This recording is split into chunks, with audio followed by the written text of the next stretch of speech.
자녀들과 함께 온 가족이 더불어서 이렇게 첫날 하나님 앞에 나아가 말씀을 또 바라고 또 하나님 앞에 우리의 삶을 의탁하는데, 또 하나님께서 우리 모두를 돌아보셔서인지 정말 6월 한 달을 살아갈 아주 강력한 그런 말씀을 또 주셨다라고 생각됩니다. 오늘 고린도전서 14장 12구절의 말씀이 6월 한 달에 우리를 지속해주고 또 우리 모두를 무엇보다도 정말 진정한 그리스도인 되어져서 하나님의 영이 충만한 그런 하나님의 성도들이요 또 그리스도의 제자들이 되길 원합니다. 고린도전서는 16장까지 있는데 이렇게 여러 가지 문제들이 많았던 고린도 교회를 바울이 여러 가지 교훈과 가르침을 통해서 새롭게 하지요. 정리해 보면 1장부터 10장까지가 여러 문제들이라고 말한다면 11장 정확하게 2절부터 마지막까지는 은사들이라고 말할 수 있겠습니다. 문제들과 은사들. 문제들은 땅의 여러 가지 문제들이라면 은사들은 결코 선물이 되지요. 위로부터 내려오는 하나님의 은총들입니다. 우리들의 사연 많고 문제가 많은 이 세상의 삶을 단절되어진 은사가 없는 하나님과 접속되지 않은 그런 사람은 문제 속에서 살다가 문제와 함께 사라지는 것뿐입니다. 그러나 우리는 하늘에 신령한 것들이 무엇인지 알고 위로부터 내려오는 하나님의 은사들로 충만한 하나님의 백성들이 되어져서 문제들을 극복하는 것은 물론이요, 문제들 속에 파묻혀 있는 수많은 영혼들을 하나님 앞에 다시 새롭게 하는 사명을 받은 저와 여러분들인 줄로 믿습니다. 네, 그것이 지금 이 11장부터 우리들에게 전해지고 있는데, 오늘은 14장에 있는 그 은사들 중에서 단연코 두 가지 은사를 우리들에게 전해주고 있습니다. 오늘 새벽 짧은 시간이지만 이 새벽을 통해서 은사들에 관하여서 우리가 아는 것으로 그치지 않고 오늘 사도가 우리들에게 전해주고 있는 이 은사들이 이미 우리 가운데 그리스도 예수의 이름으로 또 성령의 내주 교통하심을 통해서 이미 우리에게 이 은사는 있습니다.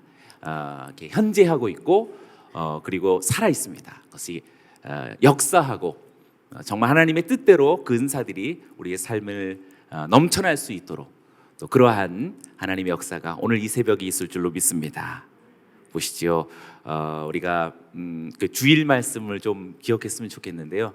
그 말씀은 누구나에게 동일하지만 그러나 삶의 자리에 있는 독특한 여기는 저와 여러분에게 우리 공동체에 하나님이 들려주시는 그 특별함이 있습니다. 우리가 로마서를 시작했는데요, 계속해서 몇 주간 동안 오늘 이 말씀이 우리들에게 떠올라서 로마서 1년 동안 우리가 묵상할 말씀 속에서 우리가 정말 로마서를 통해 무엇을 얻으려 하는가, 로마의 성도들은 어떻게 되려는 또 되어야 할 목적을 가지고 로마서가 전달되고 있는가, 로마서 1장 11절의 말씀이었죠. 우리 자막을 통해서 한번 같이 읽어보면 좋겠습니다. 시작. 내가 여러분 보기를 간절히 바라는 것은 어떤 신령한 은사를 나눠주어 여러분을 강하게 하려는 것입니다. 아멘. 어떤 신령한 은사를 나누어 줘. 말했지만 여기서 카리스마타가 아니라 카리스마라는 단수형을 썼습니다. 어떤 하나의 은사를 얘기해서 모든 은사들을 다 포괄하는 하나의 은사를 여러분에게 나누어 주어 여러분을 강하게 하려는 것이다. 6월 첫날 우리가 이미 하늘의 신령한 은혜들과 은사들을 다 알고 있고 믿음의 여정을 살아가고 있는 우리들에게 다시금 로마서가 말하는 것처럼 어떤 은사가 우리 안에 강력하게 역사해서 더욱더 강건한 그리스도인, 더욱더 하나님의 뜻과 사명을 이루어가기에 부족함이 없는 바로 그 성도가 되기 위함인 줄로 믿습니다. 사랑하는 6월을 소망하십시오. 오늘 저와 여러분들에게 이 새벽 하나님께서 어떤 신령한 은사를 우리 가운데 불일 듯하게 살아나게 하셔서 이 어두운 세상과 또 힘겨운 세상살이 속에서 능력 있는 하나님의 백성으로 승리할 줄로 믿습니다. 아멘. 1절의 말씀을 함께 같이 읽어봅니다. 같이 읽어보십시오. 시작. 특히 예언하기를 간절히 구하십시오. 고린도전서에서도 역시 이런 은사들에 대해서도 우리에게 이야기하는데, 사랑을 추구하십시오. 신령한 것들을 열심히 구하되 특히 예언하기를 간절히 구하십시오라고 말합니다. 네, 그럼 한번 동그라미를 해보시죠. 1절에는 사랑의 동그라미 해보시고, 또 신령한 것들에도 동그라미 해보시고, 또 예언하기에도 동그라미 해보시기를 바랍니다. 거듭 땅에 속하지 않은 그런 은사들이 막 1절에서만 벌써 3가지가 막 우리들에게 쏟아지고 있지요. 그렇습니다, 여러분. 성도들이, 또 그리스도인이란 이렇게 하늘에 속한 신령한 은사들이 불일듯하게 일어나지 않는 성도들이라면 종교인이겠지요. 우리는 이것을 사모해야 됩니다. 그래서 특별히 추구하십시오. 괄호를 묶어보시고, 또 열심히 구하되 또 괄호를 묶어보시고, 또 간절히 구하십시오도 괄호를 묶어보시기를 바랍니다. 사랑이나 신령한 것들이나 예언하기를 그냥 단순히 바라는 것 정도가 아니라 추구하고 열심히 구하고 간절히 구하라라고 말하고 있습니다. 근데 오늘 이 1절의 말씀을 보면 지금 13절에 이어져 온 것이다라는 것을 사랑이라는 단어를 통해서 알 수 있게 됩니다. 고린도전서 13장 하면은 딱 떠오르는 게 뭐겠어요? 네, 사랑장입이죠. 근데 사랑에 관하여서 13장 전체가 이야기하고, 그리고 14장으로 넘어온 첫 구절이 바로 오늘 여기 1절입니다. 그러니 지금 이 1절만 보더라도 13장과 무관하지 않다라는 것을 알게 됩니다. 이 13장 사랑에 관하여서 이야기할 때 사랑에 대한 내용을 시작하기 직전 12장의 마지막 구절이 어떻게 시작됐는지를 보면 묘한 연관성을 갖고 있습니다. 13장 사랑에 관하여서 말할 때 12장의 마지막 구절이 어떻게 표현됐었냐면요, 12장 31절의 말씀인데요, 제가 읽어보겠습니다. 그러나 더 큰 은사들을 간절히 구하십시오. 이제 내가 여러분에게 가장 좋은 길을 보여드리겠습니다. 네, 여기서 더 큰 은사들을 간절히 구하십시오라고 말하고 있는데요, 여기서 더 큰 은사들하고 여기 1절에서 말하고 있는 것과 매우 유사하지요.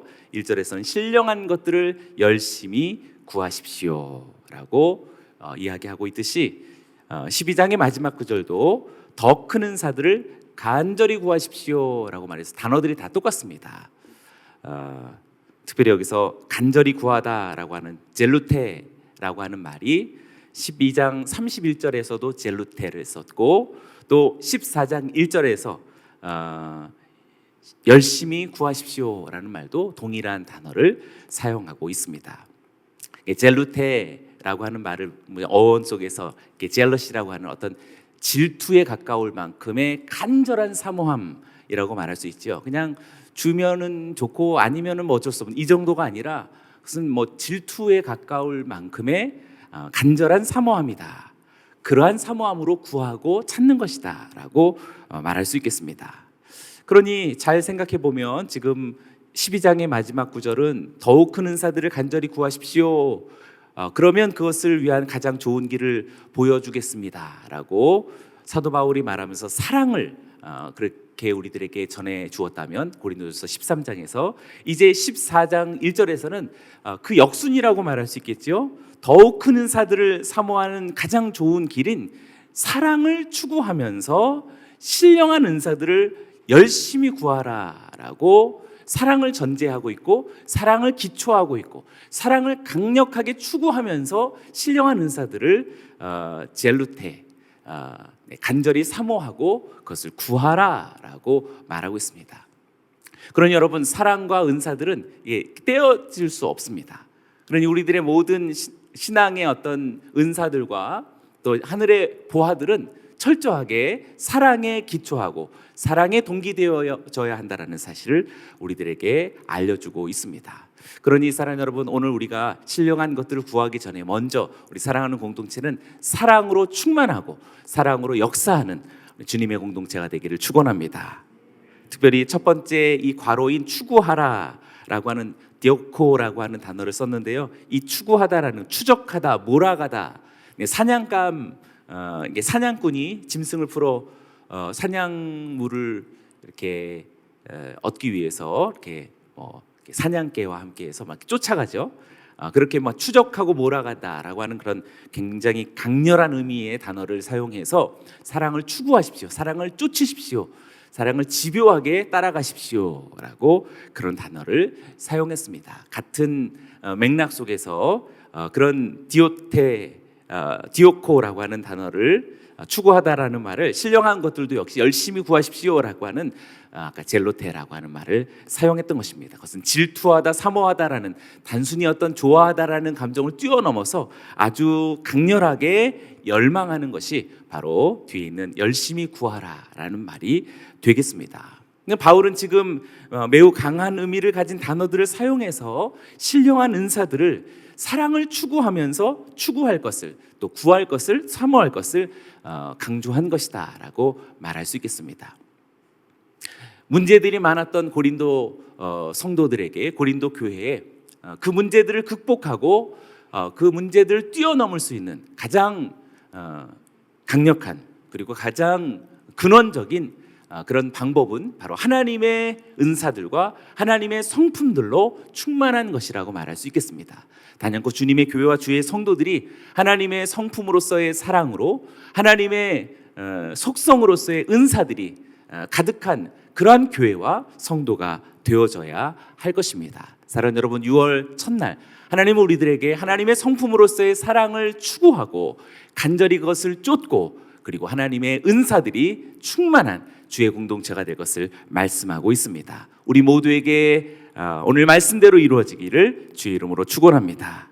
아멘. 특별히 여기서 신령한 것들 두 번째 동그라미에서 이제 많은 은사들이 있겠지만 지금 바울은 두 가지 은사를 우리들에게 말해주고 있습니다.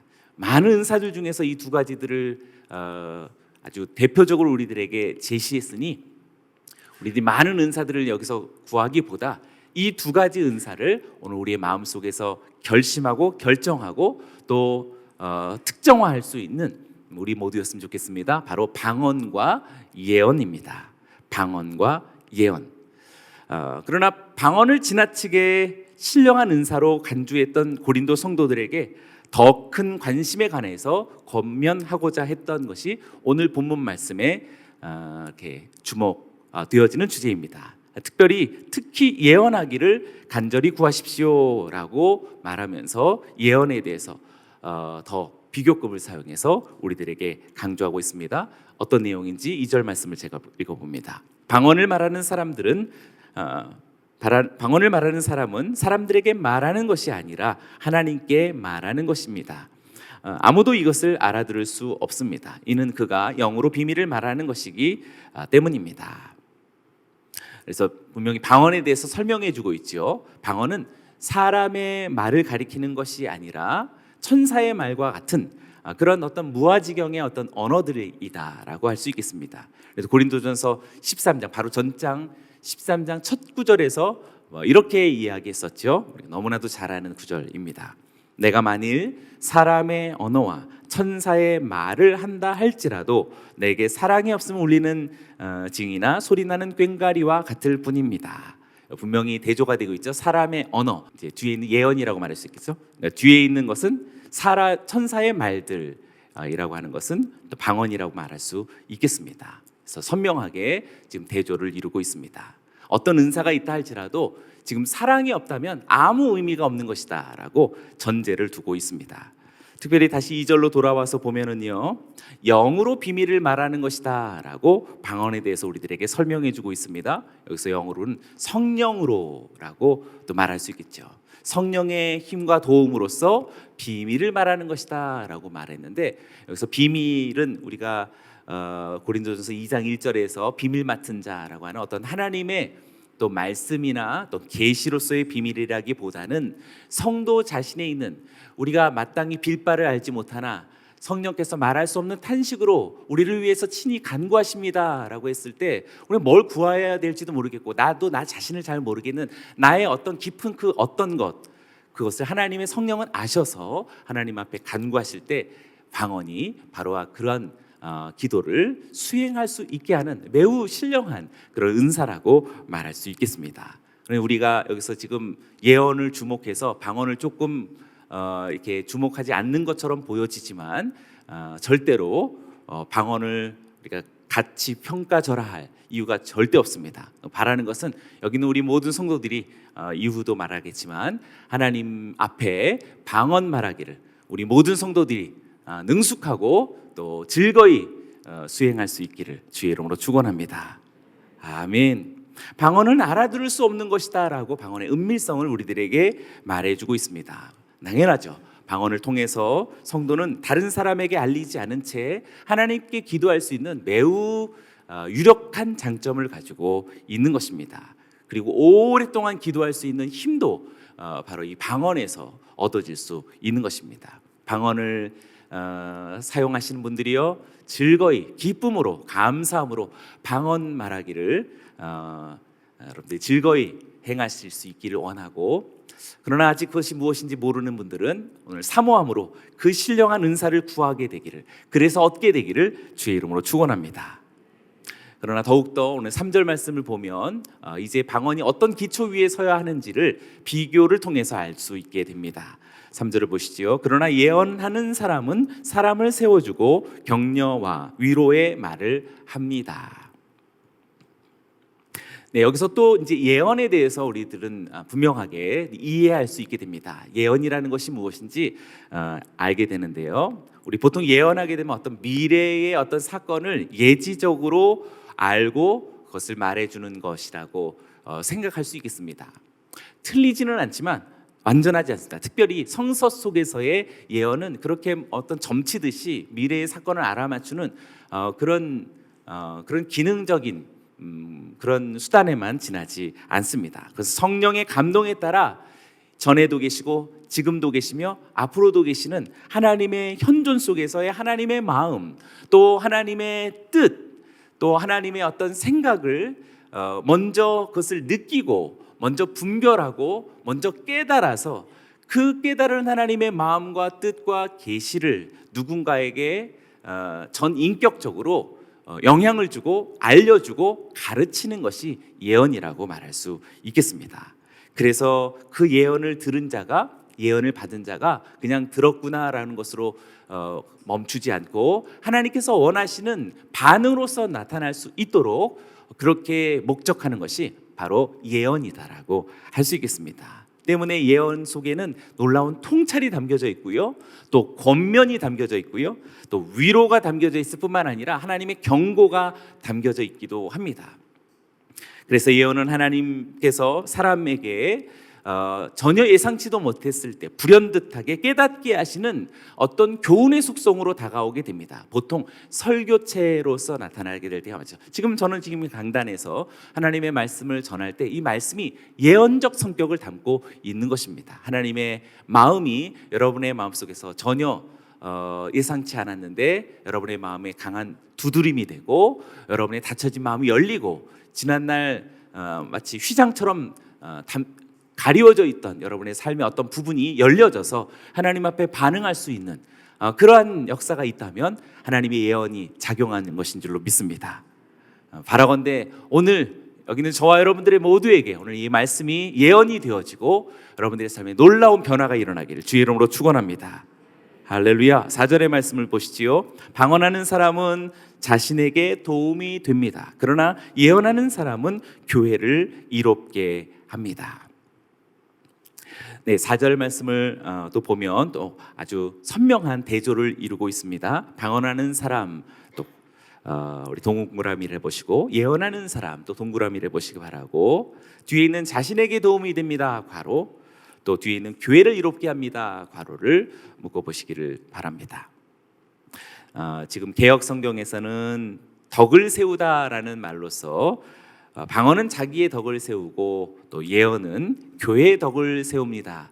같은 단어를 썼는데 사실 같은 단어를 써야지 사실 맞다라고 할 수 있겠습니다. 아주 특별히 중요한 단어를 사용했는데요. 뒤에 있는 이 두 가지의 괄호는 같은 단어였는데요. 교회의 덕을 세우다, 그 말은 교회를 이롭게 하다라는 말과 같겠지요. 또 자신의 덕을 세우다, 그러니까 자신에게 도움이 되다라는 말과도 같은 것이라고 알고 있습니다. 근데 그 단어를 바울은 오이코도메오, 그러니까 집을 세우다라고 하는 아주 특별한 단어를 썼는데요. 바울은 집을 세우다 또는 집을 짓다 또는 강하게 하다라는 말로써 이 단어로서 방언하는 사람은 자신을 세웁니다. 자신의 집을 세웁니다. 자신을 강하게 합니다. 반면에 예언하는 사람은 교회의 집을 세웁니다. 성전을 세웁니다. 또 교회를 강하게 합니다. 라는 말로써 설명한 것이라고 할 수 있겠습니다. 그러니 두 가지 다 중요하겠지만 지금 예언은 더불어서 살아갈 하나님의 집을 지으니 더 강력한 어떤 이로움을 준다라는 측면에서 사도 바울이 지금 예언을 우리들에게 강하게 도전하고 있는 것입니다. 여러분, 무엇을 짓겠습니까? 또 무엇을 세우고자 하십니까? 6월 한 달 동안 우리들에게 소망이 있다면 어떤 것을 이롭게 하고자 하는 그런 마음이 있습니까? 당연히 여기는 저와 여러분들 각자를 세우고 각자의 삶을 짓고 각자의 가정을 일으키는 것도 우리들의 중요한 목적이요 또 목표가 되어야 하겠지만, 오늘 4절의 말씀처럼 하나님의 교회와 하나님의 백성들을 강하게 하고 그들의 가정과 성전을 일으키는 그런 놀라운 복된 6월 한 달이 되기를 원합니다. 아멘. 지금 둘 중에 하나를 선택하자라는 것이 아닙니다. 우리가 바라보아야 되고 6월 한 달 동안 우리가 지향해야 될 더 넓은 세계, 더 궁극적인 목적을 향하여서 나아갈 수 있도록 사도가 우리들에게 권면하고 있습니다. 사랑하는 여러분이요, 방언을 통해서 저와 여러분들의 각자의 삶, 여러분의 각자의 가정, 여러분들의 인생의 집을 짓고 오늘 하나님 앞에 강하게 세워지는 여러분들이 되길 원할 뿐만 아니라 여러분들로 인하여서 우리 교회와 성도와 우리 순과 다락방과 공동체가 더 강력하게 세워지기를 주의 이름으로 축원합니다. 예언이 바로 그런 역할을 한다고 말합니다. 오늘 강단에서 말씀을 전하는 자만 지금 예언의 어떤 역할을 수행하는 것이 아니라 순예배 속에서 여러분들이 잠깐 나는 오늘 이런 은혜를 받았습니다 라고 말하는, 이렇게 잠시 던지는 그 나눔 속에 예언적 속성이 있는 것입니다. 당연하죠. 똑같은 것입니다. 강단에서 하나님의 말씀을 전하는 것이나 여러분의 순모임 속에서 나는 오늘 이런 하나님의 말씀을 이 구절을 통해서 또 이 단락을 통해서 이런 은혜를 받았습니다라고 툭 던졌을 때 그것이 누군가에게 거대한 울림이 되고 이분 정말 보통 분이 아니시네, 너무 은혜를 받았습니다 집사님, 지금 연기하는 거예요. 이런 나눔들, 이런 감동들, 이런 은혜들이 순모임 속에서 일어나야 됩니다. 자신을 과소평가하지 마십시오. 나 아는 것이 없고. 우리는 너무나 과소평가하고 있습니다. 물론 그렇습니다. 우리는 연약할지라도 하나님이 우리에게 주신 영은 신령한 하나님 그 자신이신 줄로 믿습니다. 그러니 나는 연약해도 하나님이 내 안에 내주 교통하시는 하나님의 영은 절대로 연약하지 않습니다. 하나님의 영이 우리 안에서 역사하도록 그냥 순종하는 것이 있을 때 하나님은 하나님 스스로 일하시는 분인 줄로 믿습니다. 할렐루야. 5절의 말씀을 제가 읽어봅니다. 나는 여러분이 모두 방언을 말하기를 원하지만 그보다도 예언하기를 더 원합니다. 누가 방언을 통역해 교회를 이롭게 하지 못한다면 방언하는 사람보다 예언하는 사람이 더 훌륭합니다. 거듭 지금 두 가지를 비교하고 대조하면서 두 가지의 모든 은사들을 우리들에게 다시 새롭게 도전하고 있고 불일듯하게 살아나고 있죠. 분명히 5절에서 말하고 있습니다. 나는 여러분이 모두 방언 말하기를 원합니다 라고 분명히 전하고 있습니다. 사랑하는 여러분, 오늘 이 말씀을 힘입고 여기는 우리 모두도 하나님의 방언 말하기를 저도 주의 이름으로 축원합니다. 그러나 더욱더 예언 말하기를, 예언을 전하기를, 예언을 나누기를 더욱더 원한다라고 하고 있습니다. 5절의 상반절에 꺽쇠를 묶어보시죠. 방언 말하기를 원합니다. 꺽쇠를 묶어보시고 예언 말하기를 더욱 원합니다 라고 꺽쇠를 묶어보시기를 바랍니다.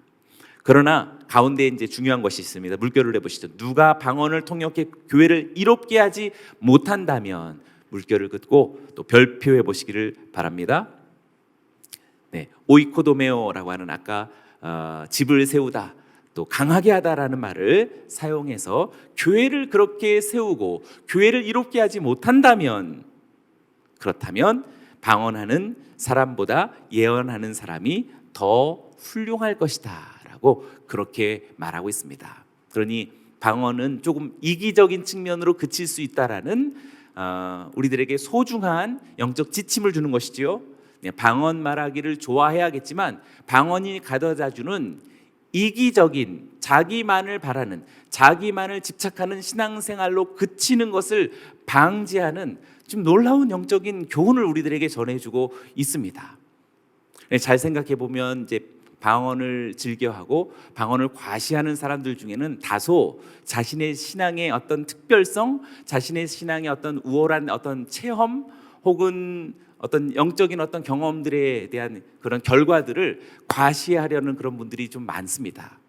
다소 그런 것 같아요. 그러나 지금 여기서 예언의 속성, 많은 사람들의 깨워주고 그들을 일으켜주고 세워나가는 이타적인 은사로서의 예언의 은사에 많이 익숙한 사람은 바로 그런 방언이 가져주는 독선적이고 또 이기적인 어떤 성향들을 상당히 중화시키고 또 하나 되게 만드는 것이라고 말할 수 있겠죠. 그래서 지금 이 두 가지 은사를 우리들에게 동시에 전해주고 있는 것이다라고 말할 수 있겠습니다. 그러니 거듭해서 지금 5절의 말씀도 이롭게 하는 것, 누군가의 유익이 되게 하는 것, 공동체를 세워주는 것, 순에 도움이 되어지는 것을 우리들에게 말해주고 있습니다. 저는 오늘 이렇게 호데시 새벽 예배를 통해서 하나님 앞에 나온 여러분들은 여러분 자신이 방언적 속성으로 주님 앞에 잘 되는 것이기도 하겠지만 우리 모든 성도들과 교회를 상당히 이롭게 하는 것이다라고 저는 생각합니다. 네, 네. 그래서 이 두 가지는 어떻게 보면 하나님 나라의 속성의 두 가지 방향성이라고 그렇게 생각됩니다. 그러니 사랑하는 여러분, 끊임없이 우리들의 신앙이 누군가를 이롭게 하고 누군가의 힘이 되어지고 누군가에게 큰 격려가 되고 그를 강하게 하는, 아까 로마서 1장 11절의 말씀에 시작해서 알 수 있는 것처럼 누군가를 강하게 하는 우리 모두가 되길 원합니다. 네, 우리가 흔히 또 이렇게 얘기하죠. 교회가 왜 그래? 이런 얘기도 하고 또 예배가 또 왜 그래? 저분은 찬양 좀 말씀을 이렇게 길어. 이렇게 이런 것에 네, 물론 이제 그런 거 있지만 자기 자신만을 바라고 있는 거죠. 그래서 우리는 내가 저 사람에게 어떤 도움이 될까? 내가 지금 목사님에게 어떤 좀 도움이 될 수 있을까? 내가 우리 순장님에게 미력 하나마 어떤 위로가 될 수 있을까? 이렇게 누군가를 자꾸 누군가를 지원하고 후원하고 도움이 되고 그러지 못해서 안타깝고 아쉽고 미안하고 하는 그런 마음이 우리들에게 강력하게 있기를 바라는 것이 방언보다도 예언을 지금 강조하고 있는 바울의 마음이다라고 할 수 있겠습니다. 6절의 말씀을 함께 봅니다. 이제 형제들이여, 만일 내가 여러분에게 가서 방언만 하고 계시나 지식과 예언이나 가르침을 전하지 않는다면 여러분에게 무슨 유익이 있겠습니까? 네, 아까는 지금 방언과 예언을 지금 대비시켰는데 지금 뒤에 여러 가지 은사들이 지금 막 줄줄이 나오고 있죠. 뒤에도 한번 괄호를 묶어 보시기 바랍니다. 계시나 지식이나 예언이나 가르침을 전하지 않는다면 괄호를 묶어 보시고, 지금 예언이 이런 계시, 지식과 가르침과 같은 맥락 속에 있는 은사들이다라는 사실을 알게 됩니다. 그러니 예언은 분명히 말씀을 기초하고 있는 은사다라는 것을 깨닫게 됩니다. 말씀을 통해서 계시를 전하고, 말씀을 통해서 지식을 전하고, 말씀을 통해서 예언을 나누고, 말씀을 가르치는 것이 바로 하나님께서 우리들에게 주시는 소중한 은사들이다라고 말하고 있는 것입니다. 그런 의미 속에서 보면 예언은 어떤 특별한 사람들에게 주어진 것만이 아니라 여기는 우리 모든 성령을 받은 사람들에게 공통된 은사다라고 확신합니다. 순 예배 중에서 나누지 못할 사람이 제한된 누가 있나요? 누구나 다 나눌 수 있고 누구나 다 나눠야겠지요. 그 안에 누구든지 계시와 지식과 예언과 가르침의 속성과 기능과 역할이 담겨져 있는 것입니다. 사랑하는 여러분이요, 저는 오늘 이 새벽 6월 첫날을 통해서 여러분에게 주어진 예언의 은사가 더 불일듯하게 살아나고 더 강력하게 역사하기를 주의 이름으로 선포합니다. 아멘. 7절의 말씀도 봅니다. 피리나 수금 같은 생명이 없는 악기가 소리를 낼 때에도 각기 뚜렷한 소리를 내지 않는다면 피리를 부는 것인지 수금을 타는 것인지 알 수 없지 않습니까?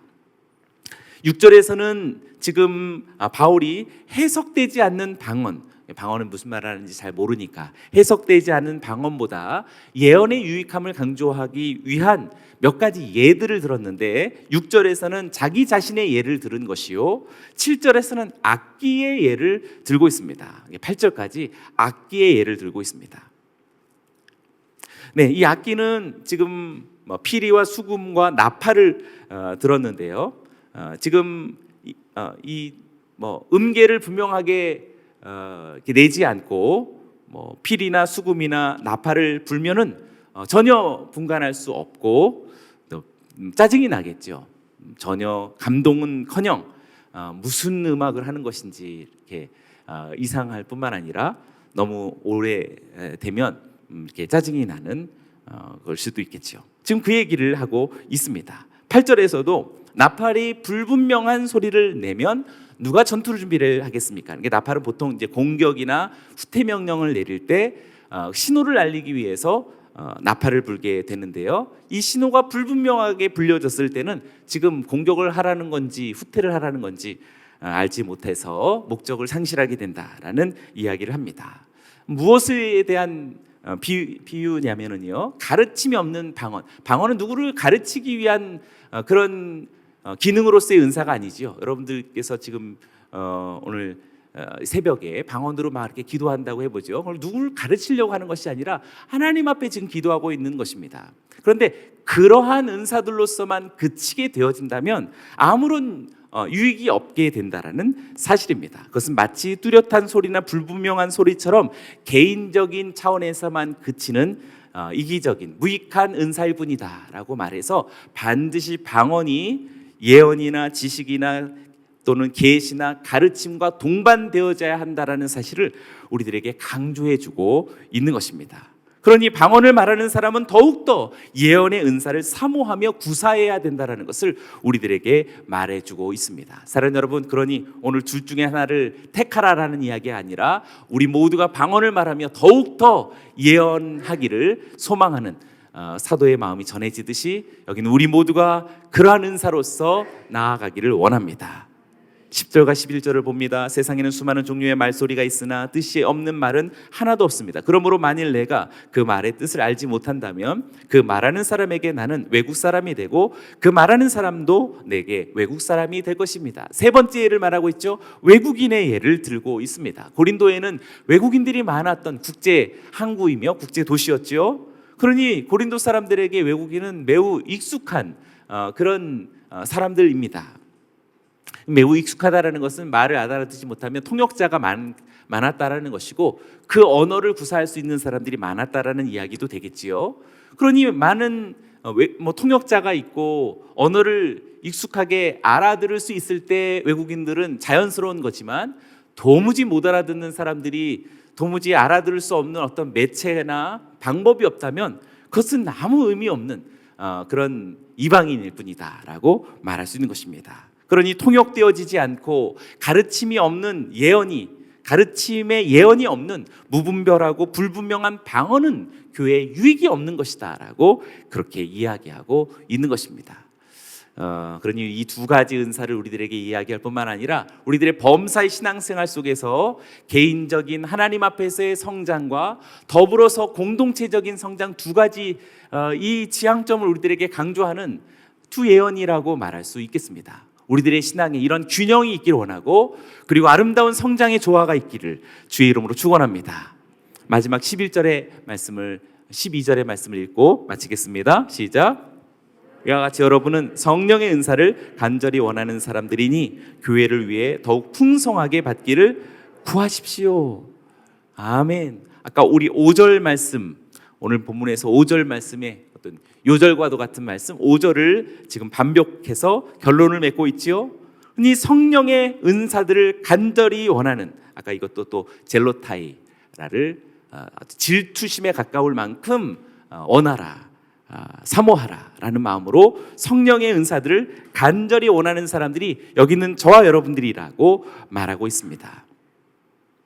우리들은 교회의 덕을 세우기 위해 그것이 풍성하기를 구해야 한다라고 말하고 있습니다. 우리는 성령의 은사들을 교회 전체가 성도들을 세워주는 은사들을 가지려고 노력해야 할 것입니다. 그리고 이 영적인 것들을 추구해야 하는 성도들이 결국 소망해야 하는 목표는 성도의 풍성한 은사들인데, 그래서 우리 12절에 성령의 은사들의 동그라미를 진하게 여러 번 하시고 별표도 한번 3번 해보시길 바랍니다. 신앙은 신비입니다. 신비를 잃어버리면 신앙이 아닙니다. 성도도 하나님의 신비, 하나님의 보화, 하늘의 신령한 것들에 대하여서 무지하다면 성도가 아닙니다. 하나님의 백성도 아닙니다. 우리는 그것에 대해서 익숙해야겠고 하나님의 은사들이 우리 가운데 날마다 역사해야 할 것입니다. 다시 한번 로마서 1장 11절 말씀, 여러분들에게 어떤 신령한 은사들을 나누어 주어서 우리들로 하여금 강하게 하려는 것이다 라는 것처럼, 오늘 6월의 첫날 우리들에게 성령의 은사들이 충만한 그러한 성도와 주님의 교회가 되기를 주의 이름으로 축원합니다. 이유와 목적이 있어요. 무엇 때문에? 교회를 위해. 12절에 지금 이야기하고 있죠. 중간에 있는 교회를 위해 더욱더 풍성하게 받기를 소망하라고 그렇게 말하고 있습니다. 성령의 은사를 간절히 사모하는 것은 내게 집중되었는지 모르겠지만 결국 그것이 바라는 목적은 교회를 향하고 이타적으로 향하고 하나님 나라를 지향하고 있다라는 놀라운 말씀을 발견하게 됩니다. 사랑하는 여러분이요, 6월 한 달 동안 성령의 은사들이 충만하여서 우리가 더불어 있는 주님의 순과 다락방과 공동체가 날마다 하나님 앞에 세워져 가기를 주님의 이름으로 축원합니다.